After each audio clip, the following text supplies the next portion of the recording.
You're listening to Prosperity Report, Love and Money Podcast, the relationship podcast that helps you feel more confident financially and romantically. We do this by giving you actionable ideas to help you stop comparing and start repairing your mindset, your money, your relationship, and your life. I'm your host, Kanae Corder, best-selling author, international speaker, hypnotherapist, and financial therapist. Let's grow with the flow together. Enjoy the show. This episode is brought to you by my free Money Mentality course.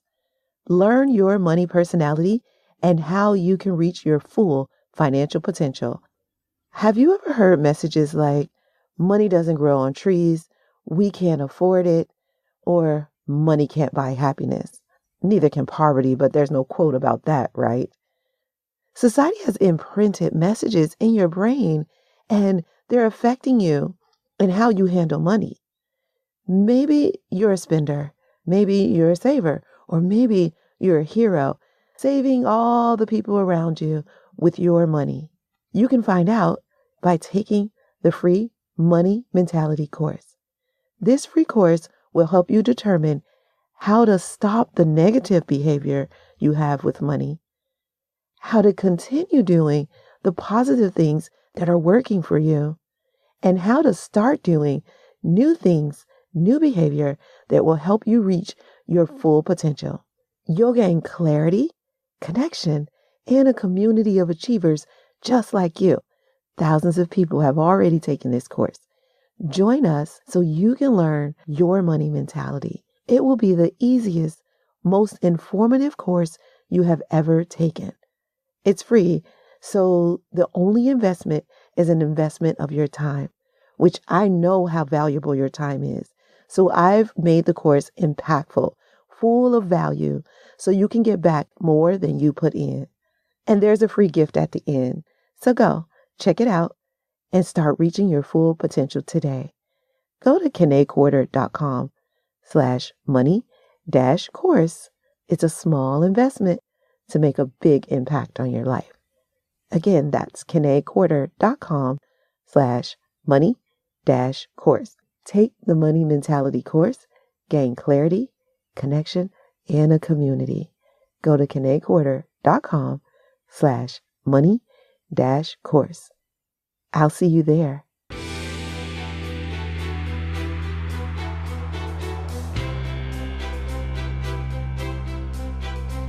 Welcome to Prosperity Report, Love and Money Podcast.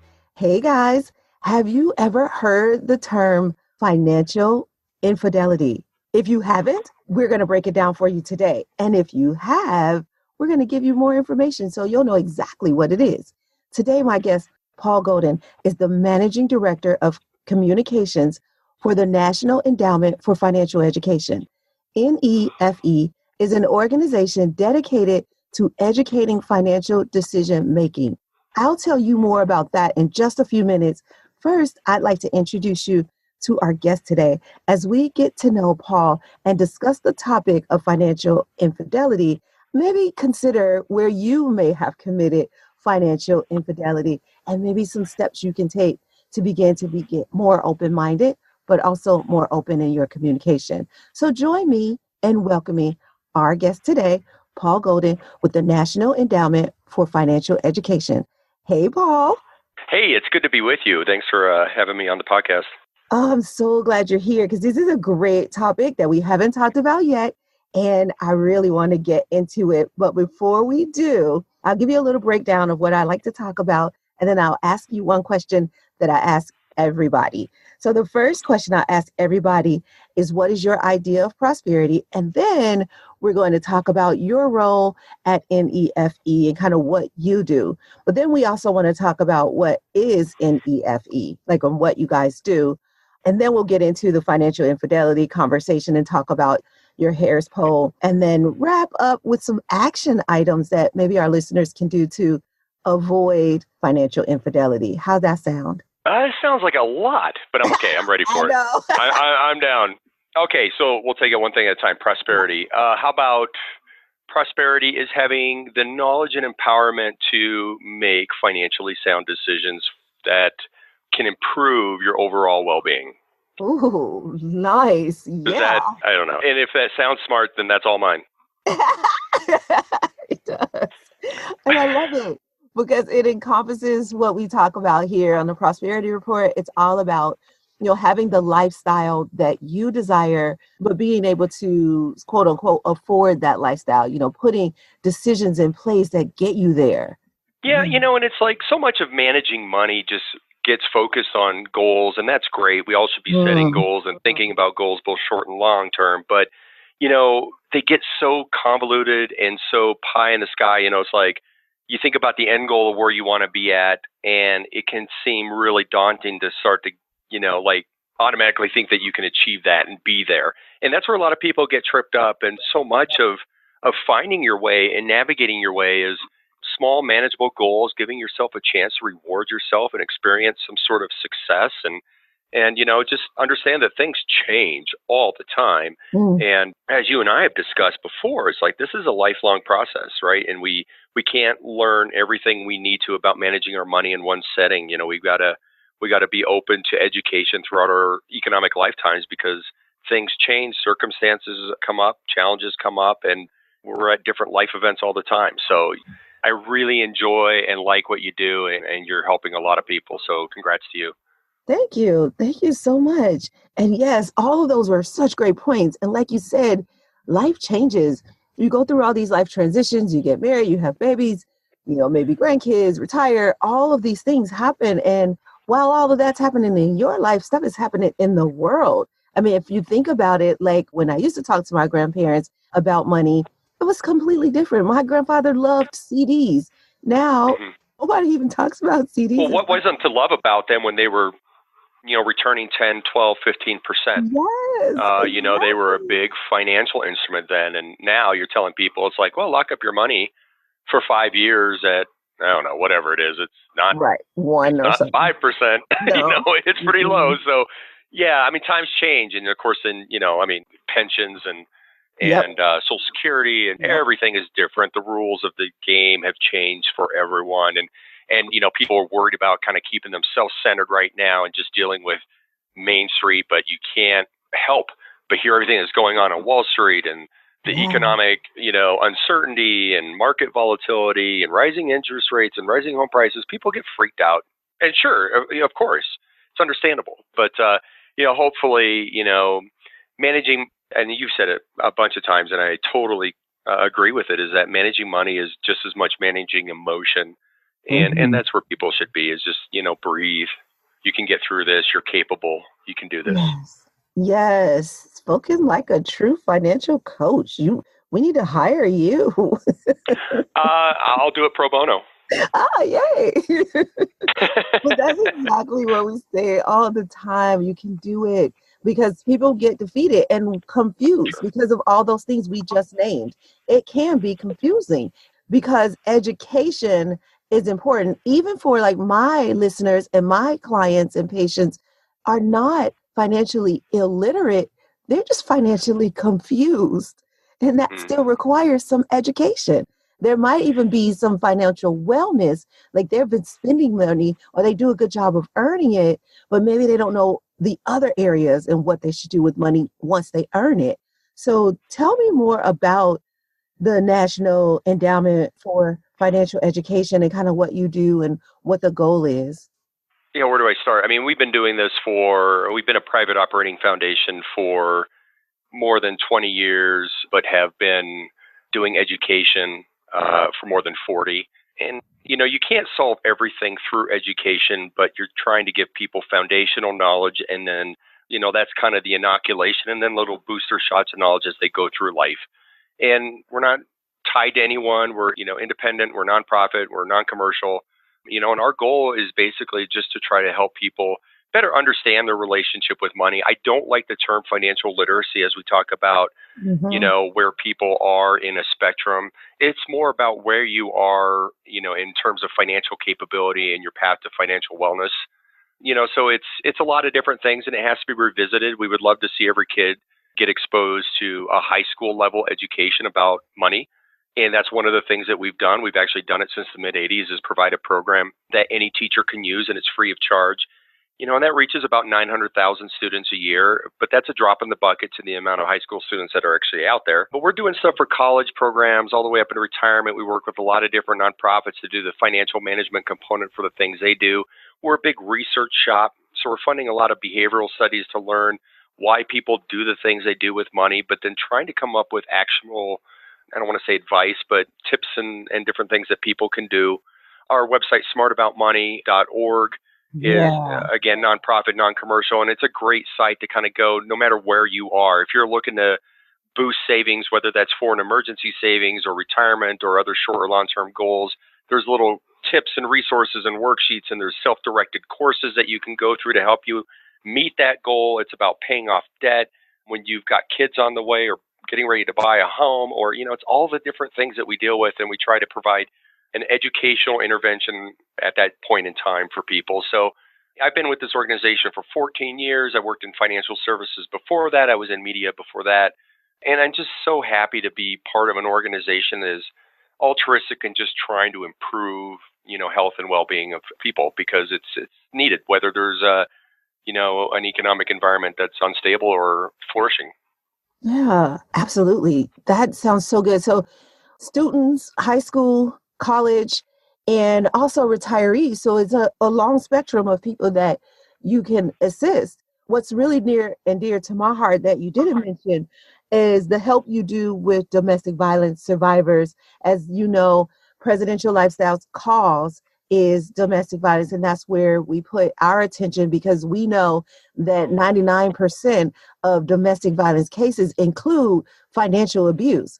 And so it really warms my heart to see the work that you guys do in this space. Can you tell me some about that? Yeah, we're so proud of our partnership, all of our partnerships, with the one with the National Coalition Against Domestic Violence, to support them in their mission, and, the people they work with who are fleeing violent, controlling circumstances. And you're right, it's not just about physical or emotional abuse that happens. There is financial abuse and financial control that happens in circumstances for women and men. And, we're just happy to be able to provide resources to support the domestic violence group in their work. We do it also for people who are experiencing illness through the American Cancer Society or the MS Society. We're doing it for women who are transitioning into the workforce through Dress for Success. We're doing it to people who are looking to get into homes through Habitat for Humanity. We're doing disaster recovery stuff for the American Red Cross.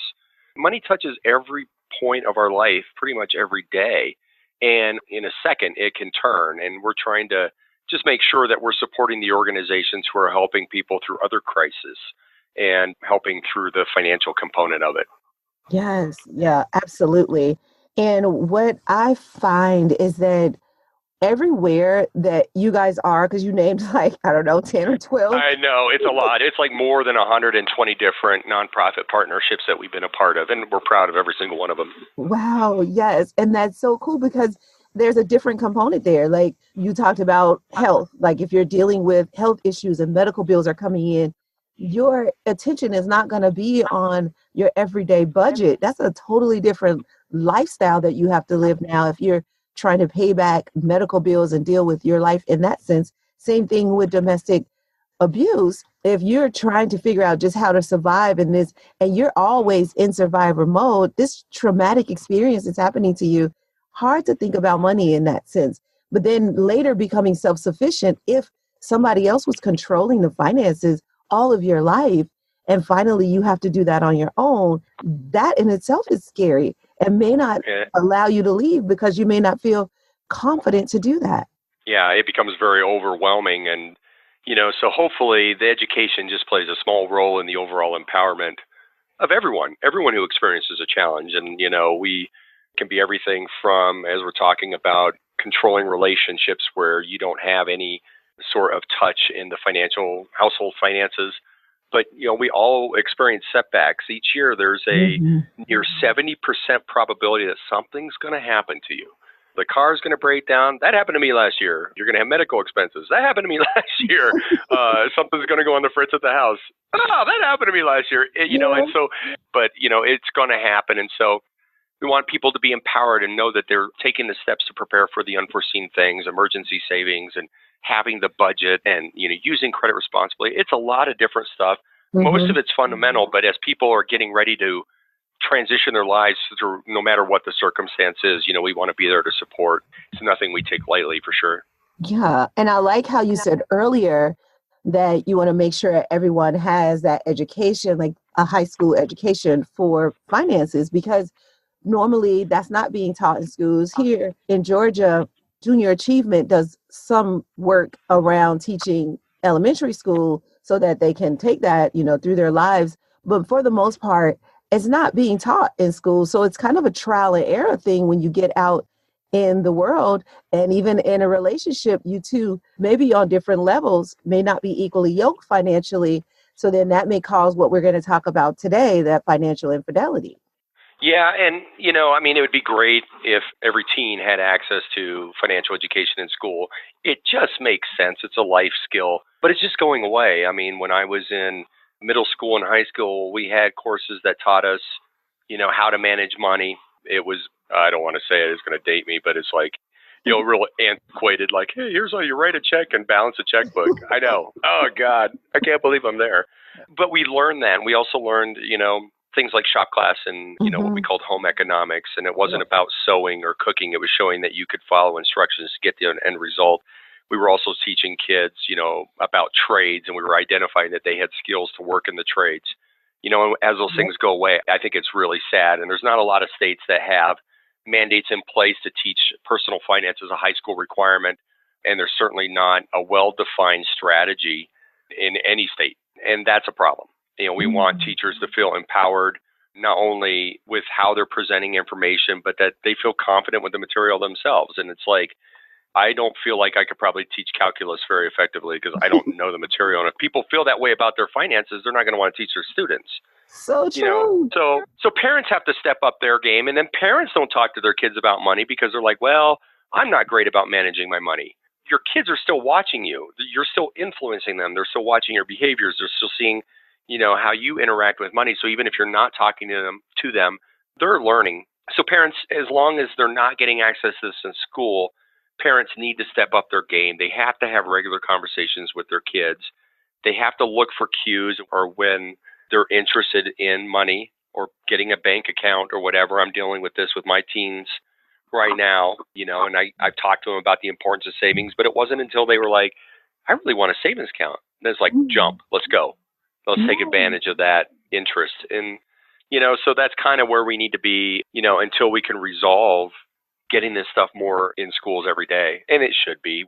We've got to get back to this importance of prepping teens and young adults with, the tools. And as you said, they get out in the real world and then it hits them like a ton of bricks. It's student loan debt, it's credit cards, and then they're going in and they're trying to go find jobs, and they're going to destination cities where the jobs are, but then it's more expensive to live there.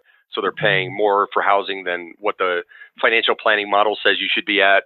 That 30% math of your housing just it's not realistic, and it doesn't work for a lot of people. So you understand how they're getting in such trouble early on with debt. And then what we've seen through some of our research that we've done, particularly with the millennial generation, is that because of debt and because of lower confidence in themselves to manage money, they're delaying things like getting married and buying homes and starting families. And that's not good, especially if it's something that they want to do. And so, that financial empowerment should start early and be reinforced or, continuously. Yeah, absolutely. So a lot of times, one of the questions that I get in my program is about spouses or, people in relationships keeping their finances separate, mainly because they're not equally yoked financially. Maybe they're getting into arguments, and this is their resolution to not have arguments, is to keep it separate.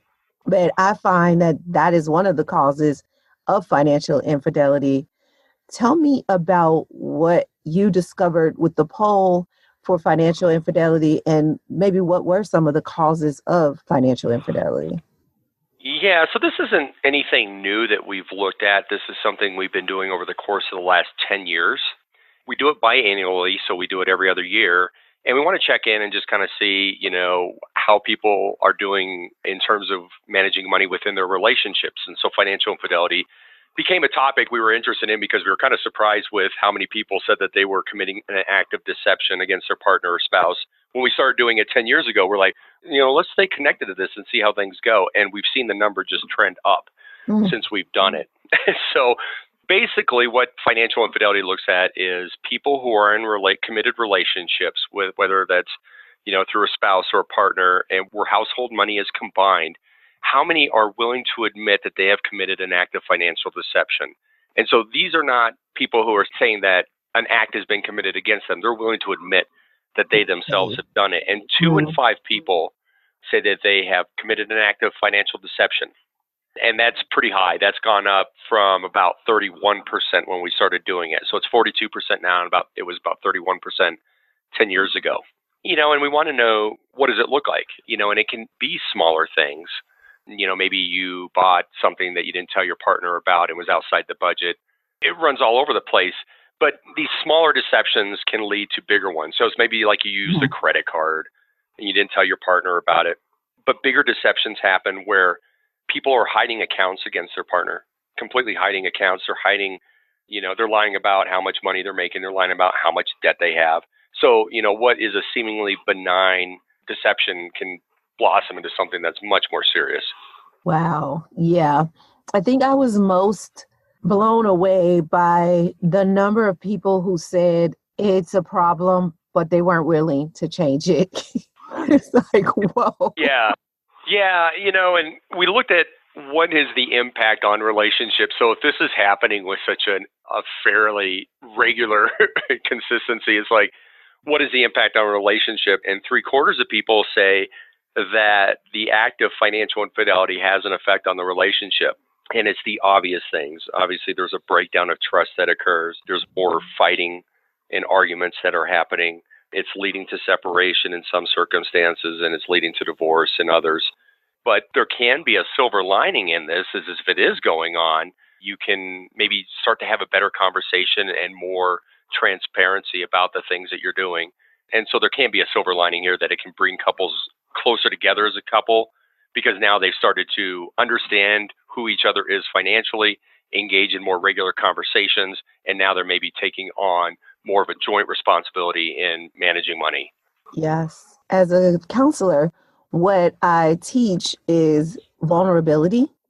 And what I see when it comes to financial infidelity is that there was a place where the person could have been vulnerable and shared with their partner, and they chose the deception over the vulnerability. Now, that could be for many reasons. Maybe the spouse or the partner doesn't make them feel comfortable being vulnerable. Whatever the reason or excuse is, that's the choice. You have the choice to be vulnerable or the choice to be deceptive. And what I hear you saying is, when you see you have that choice, or you see you've taken the deception over the vulnerability, that's the silver lining, that, okay, maybe we need to have some conversations. And why don't I feel comfortable being vulnerable with my partner about money or otherwise? Yeah. Yeah. What's the cause of the action? It's like people aren't doing it just to be a jerk. It's like, why are people committing deception no matter what it looks like, whether that's, hiding a statement or a bill or doing a splurge purchase or whatever the case is? The most common reason is people say that they've discussed finances with their spouse or partner, and that they knew they would disapprove of how they were spending money. They knew they would be negatively judged for what they had done, and they didn't want their partner to find out. So it's kind of like that judgment and disapproval is why people tend to want to do this. And one of the things I find interesting in the survey is that even though people are in a committed relationship, married or not, 1/3, actually a little bit more than 1/3, say that even though they're in this committed relationship where they're sharing everything with their partner, they still believe that aspects of their finances should remain private. And that's surprising to me. That was surprising to me too. I hear people say that every once in a while, but to actually see the survey, I was like, whoa, this is serious. Because one, they say that, but then do they want that to happen to them, right? They want to keep the secret. Right. But then if they find out their partner did, are they still okay with it? Well, maybe, it's like if people understand that, there could be little splurges that happen, and maybe it's just like, let's just maintain separate accounts, and then I don't even have to Hmm. worry about it. What's yours is yours, and what's mine is mine, and we'll have a joint household account to manage household expenses or whatever the case is. I'm not saying that that's the solution here. There's not a one size fits all solution for all couples, but, there is a fair amount of people who do maintain separate accounts because of that reason. They just don't even want to have to always be monitoring or worrying about what their partner's doing. Yeah, that's what I find. People tell me I don't lobby against it as much as I allow them to understand what the implications of that decision could be, and also help them understand how communication is the key. Now, I didn't mean to rhyme there, but But it's true, But it's so true. And what we tell people is if this is going on in your relationship, whether it's you or your partner who's doing this to you, get to the root cause and find out why. Probably just a lot that can be resolved just in starting to have conversations with each other that will encourage more openness, more transparency. We have to understand that we all have different values in terms of how we manage our money. We like to spend our money on different things. I am much more about experiences. If I'm Mhm. confronted with paying money to have an experience, I'm all in. That's what I Mhm. want. I'd rather have that than nice things around my house or a fancy car that I drive. Whereas some people, that's what they value. Mhm. And so it does make sense. This would be the least romantic thing a couple can do, but it's like, hey, let's have a date night and let's do a financial quiz about our value system. It's like, oh my God, this is going to be real fun, real Yeah. romantic. But, But my listeners if are you could used to sit that down, because I talk about that all the time. So they're used to that because we yeah, have Money Day as part of our program. And Money Day is the day that you sit down and you can make it fun. You can bring in drinks or food or, whatever makes it fun for you, especially because usually one partner finds Money Day important and fun right. and interesting. And the other partner is like, oh gosh, is it Money Day again already? Did we just do this? Exactly. Well, it can be fun, but it can be meaningful, and that's the big thing. Yes. And like we have a research-based quiz on our website, smartaboutmoney.org. It's called the Life Values Quiz. It's a 20-question quiz, so it's not this grueling Myers-Briggs thing that you got to go through. It's just this 20-question assessment that helps you identify what your financial values are. We also have like financial personality quizzes and assessments. If you take that and you can learn who you are, and then compare it to who your partner or spouse is, there can become this understanding that, oh, all right, this is where we differ in managing money.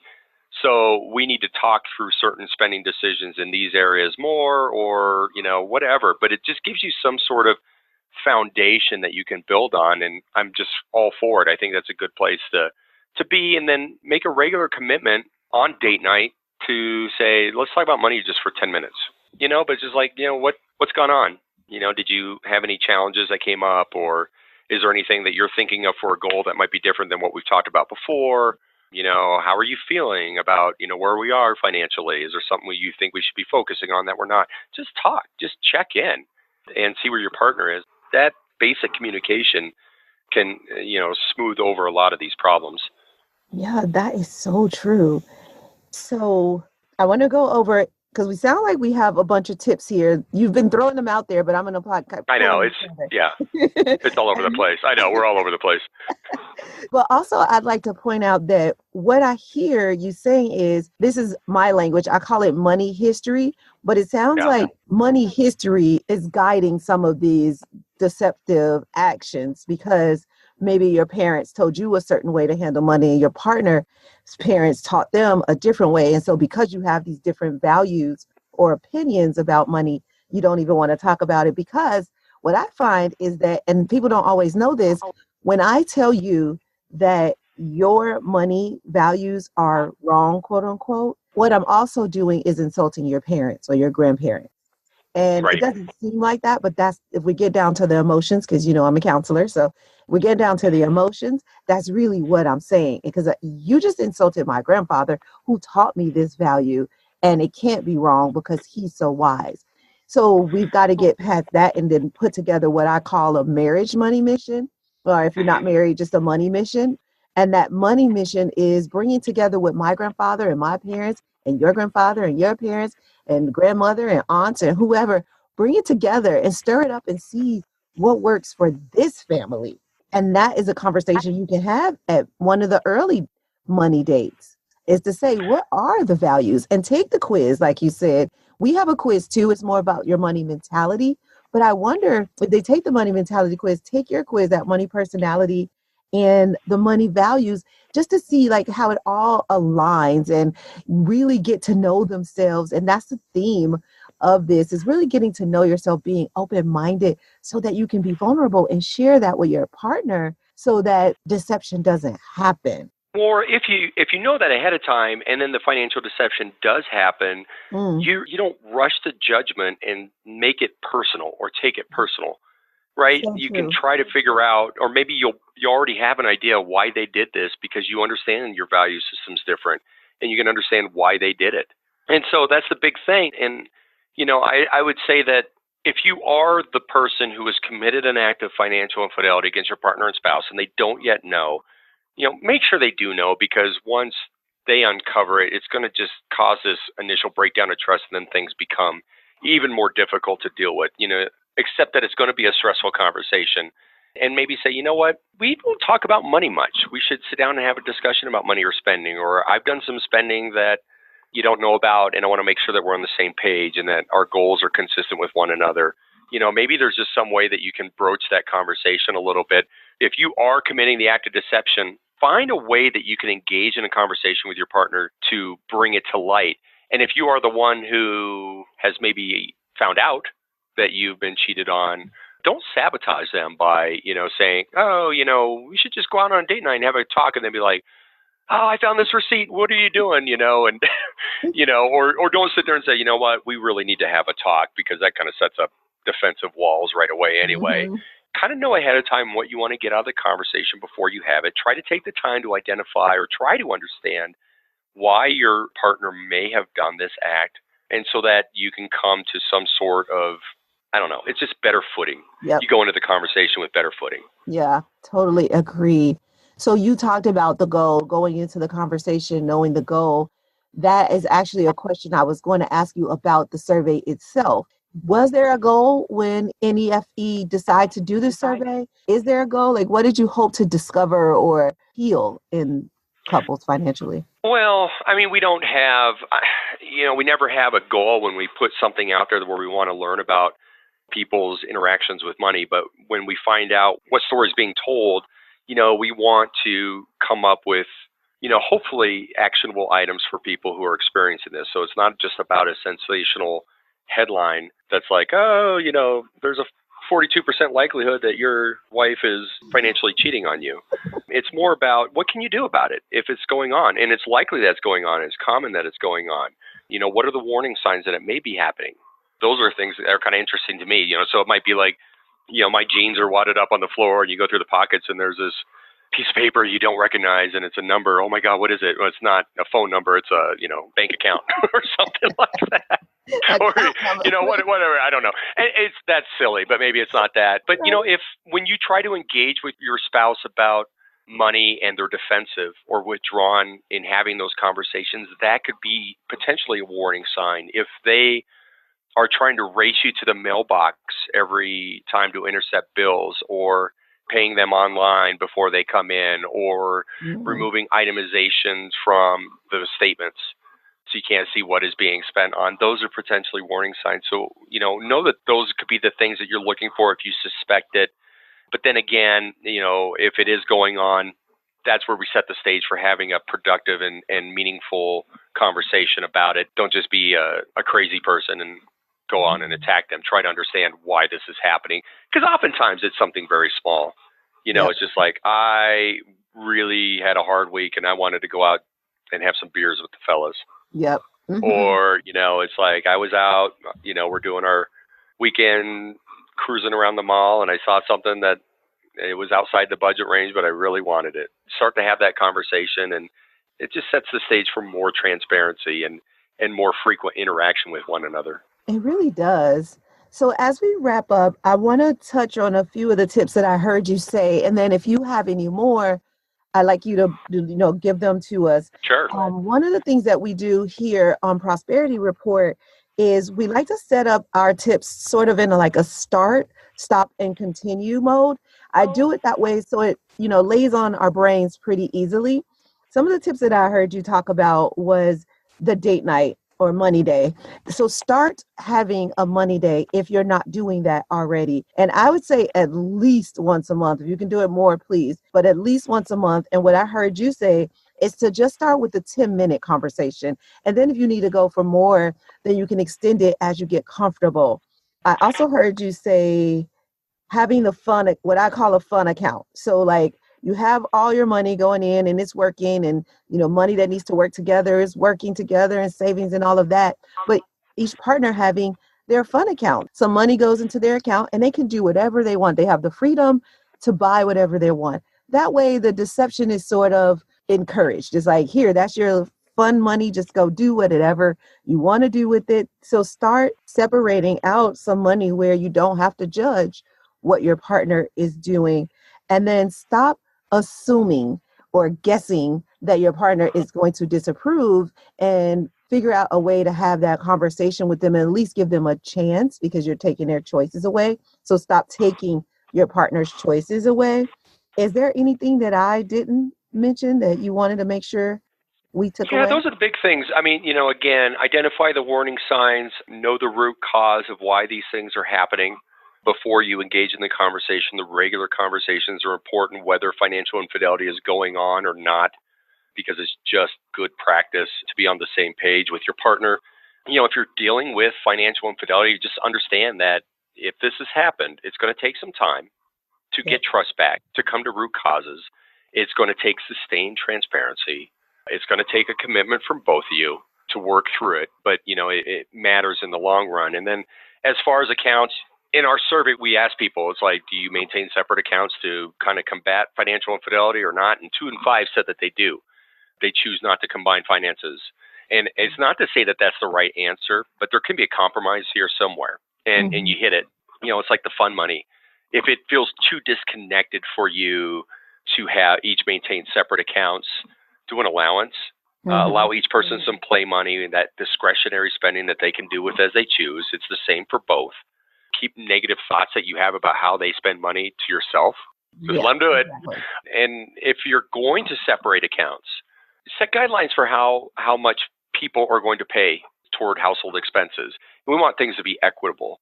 So if you're going to maintain separate accounts and everyone pays into the household bills, make sure it's done equitably. So if my wife were to make 60% of the household income, they should pay 60% toward mortgage, utilities, those type of things. That sets up like fair ground for people. Or set ground rules like agree on a dollar amount that you won't act on unless first discussing. Maybe that's $100, maybe it's $200, whatever it is. And maybe it's a get out of jail free card. You get one free pass a month or something that you can play on date night and say, yep, I did this and here's my card. Don't judge me. There's a lot of different things you can do to make it more fun and playful before it gets to a point where it's destructive. And it doesn't have to be. It's a small silver lining, but there is a silver lining that among 10% of household or couples where this goes on, they come together closer in their relationship. They start to talk about money more regularly. They start to share goals and responsibilities. And that's a good thing. And that's where you want to be. Yes, absolutely. And then I'll add continue. So continue doing what's working. And if you're listening to this podcast, then you probably are a lifelong learner. So continue learning new things to see what's going to work for your relationship. And then I'll also add, make sure you find out what's going to work for your relationship, because a lot of times we are following other people's ideas, and it just may not be right for your relationship. So Paul mentioned several different ways you can do it, and I did too. So just figure out what works for your relationship. So that's pretty much all. I mean, we got a lot of information in a short amount of time. I told you we could do it. Yeah, of course. Couldn't do it without you. I'd just be rambling. Who knows why I would have. Like, is this dude ever going to shut up? Yeah, I can get that way myself. So what I'd like to do, you named a couple resources. If you can, you don't have to remember all of them, but just the ones that like you feel like are most important right now. I know you talked about 2 different quizzes. If you can like give the URLs to those again, and Sure. where people can find out more. Yeah, our website, smartaboutmoney.org, again, it's non-commercial, it's nonprofit. There's not going to be selling you anything or any advertising on that website. It's where we have our quizzes to identify what your financial values are, what your financial identity, your personality is. And there's just a lot of different relationship-focused tips on how, not just for financial infidelity, but for all the challenges that couples deal with. You know, a lot of tips and different exercises that you can work through to kind of get through these type of conditions, you know, because they come up all the time. But smartaboutmoney.org is our website, and we hope it's a good learning experience for people just to kind of get that confidence up. Yes, you just used the keyword. That's what we're here for. We like people to feel confident financially and romantically. So thank you so much for all the information. Thank you for your time and also for making it fun, because sometimes people believe that talking about money and even love is going to be painful, but it doesn't have to be, right? It doesn't have to be, and if we can make it a little bit more playful, then we're more likely to talk about it. I mean, there's always things of serious nature that come up financially, but you know, if we're used to having basic conversations in an open manner, then we can handle those a little bit more easily when they do come up. Absolutely. You said it perfectly. So thank you, Paul, for being here. Hey, It's been guys. great. I enjoyed it. Yes. Stay tuned for our 5-minute activation. We're going to talk about your relationship with honesty. It's time for 5-minute activation, a quick financial therapy session to get you activated and on your way to increasing the love and money in your marriage. So can I get 5 minutes of your time? Just 5 minutes for a financial therapy activation. On today's 5-minute activation, I want to ask you a question. When does privacy become secrecy? You know how some people can talk to a stranger on the train and tell them their whole life story, but can't be intimate and vulnerable with their spouse or loved ones? Why do you suppose this is? Maybe the thought is the stranger on the train is going to go away, while the spouse or the loved one may use the information against them later. They may even tell somebody else. The truth is, the stranger will probably tell someone else too. In fact, it's even more likely that the stranger will tell someone else. They have no allegiance, no obligation to you. They may even believe they're never going to see you again, so it doesn't even matter. You'll never know. So you feel comfortable because you probably think the same thing, giving them your information because you'll never see them again and it doesn't really matter. But the person you see most often, you can't share with freely. You hold your information private, and soon that private information turns into secrets. And the more time passes, the harder it becomes to share. Keeping secrets can ruin any relationship, romantic, parental, or platonic. Sometimes you may need to hold on to information until the right time. Maybe it's until the right time you can have a productive conversation. That makes sense. However, when does privacy turn into secrecy? Maybe it's when the other person believes they had a right to that information. Maybe it's when the other person feels they were wrong by you holding that information. Maybe it's when the other person feels that you don't trust them. There is information that you just hold private.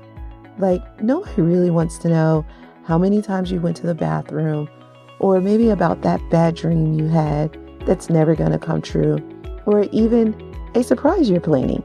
That's a secret that maybe you could hold. These are just a few examples, but there is information that could be withheld.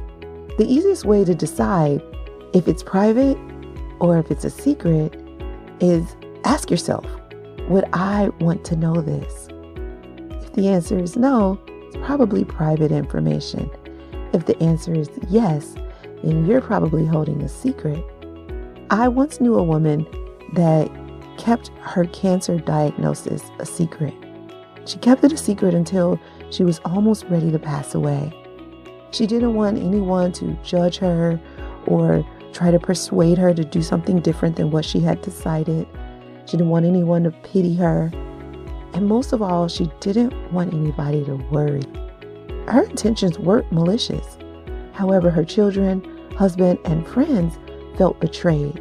They couldn't believe that she didn't trust or even love them, in their opinion, enough to share her vulnerable information with them. Instead of holding a secret or telling a stranger, tell it to the people you love. If you don't feel you can trust them with your private information, address that first. Heal that part of the relationship or that part of yourself, and then begin releasing the idea that you have to keep secrets. The truth is, when you are keeping secrets, the real secret is that you're afraid. Heal your fear, and you'll release your secret.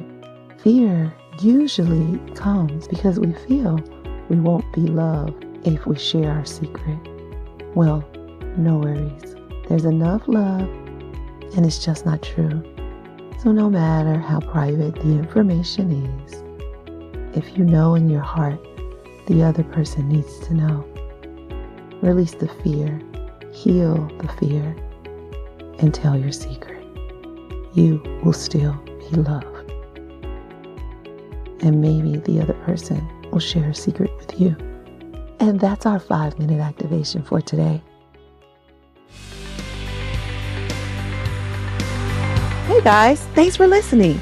If you want more love and money conversations, subscribe to this podcast. Also, tell your friends about us. I'll see you next episode. But in the meantime, head on over to KeneCorder.com for more tips, tools, and resources. And go ahead and leave us a comment if you like. We'd love to hear from you. This show is not to replace professional counsel. The best advice comes from a professional you know. The topics discussed in this podcast are general in nature and are for entertainment and informational purposes only. We encourage you to meet with a professional to discuss your specific situation, whether financial or therapeutic. That's all for now. I'll see you sooner. Remember, no matter what anybody ever tells you, you can have wealth in all of its forms. Believe it, and you will soon see it.